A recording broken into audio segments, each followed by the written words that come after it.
যে ভাড়া ও সিটিং সার্ভিসে যে ভাড়া নৈরাজ্য ছিল গতকালকে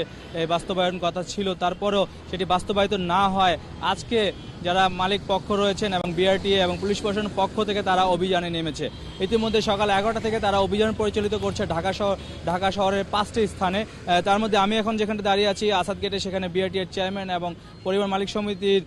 সাধারণ সম্পাদক এনায়েতুল্লাহ ইনি এসেছিলেন এবং তারা নিজ হাতে এটার উদ্বোধন করেন কার্যক্রমটি। এবং তারা যেগুলো দেখেছেন তারা নিজেরাই পর্যবেক্ষণ করেছেন যে এখানে যা ভাড়ার বিষয়টি রয়েছে অনেক গাড়ি সেটি মানছেন না, পাশাপাশি তারা যে সিটিং সার্ভিসের যে লেখাটি সেটিও তারা এখন পর্যন্ত অপসারণ করেনি এবং অনেক বাসে অতিরিক্ত ভাড়ার যে বিষয়টি সেটি অভিযোগ করেছেন যাত্রীরা প্রকাশ্যে তাদের সামনে, অর্থাৎ বিআরটিএর চেয়ারম্যান এবং মালিক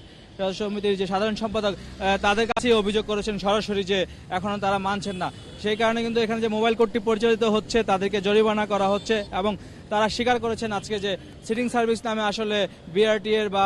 যেখানে যে ঢাকা মহানগরীতে যে বাস চলাচল করে তাদের কোনো নিয়ম নীতিতেই লেখা নেই যে সিটিং সার্ভিস থাকবে। এই জন্য তারা বন্ধের যে উদ্যোগটি নিয়েছে সাধারণ মানুষকে স্বাগত জানিয়েছেন, তবে তারা চান যে এই উদ্যোগটি যেন বাস্তবায়িত হয়। সেই হিসেবে আপনারা দেখতে পাচ্ছেন যে প্রতিটি রোডেই কিন্তু এখন পর্যন্ত যে এখানে যে অভিযান সেটি পরিচালিত হচ্ছে এবং সেই অভিযানের পরিপ্রেক্ষিতে বিআরটিএ চেয়ারম্যান বলেছেন যে এটি তারা প্রতিদিন অর্থাৎ সপ্তাহে 6 দিন তারা অভিযানটি পরিচালিত করবেন যেন এটি যতদিন পর্যন্ত মানা না হয়। আরেকটি প্রশ্ন তাদের কাছে ছিল যে যেহেতু মালিক পক্ষ সিদ্ধান্ত নিয়েছে তাহলে সেই সিদ্ধান্তের বিষয়ে কেনটি তারা মানতে আবার রাজপথে নামতে হলো। তারা জানিয়েছেন যে যেহেতু একটি নির্দেশনা দিয়েছেন সেটা সবাই মানছেন না, সেজন্যই তারা রাজপথে আছেন এবং এই বিষয়টি যেন নিশ্চিত না হওয়া পর্যন্ত এই অভিযান অব্যাহত থাকবে বলে তারা জানিয়েছেন এবং এই ক্ষেত্রে সবার সহযোগিতা তারা কামনা করেছেন।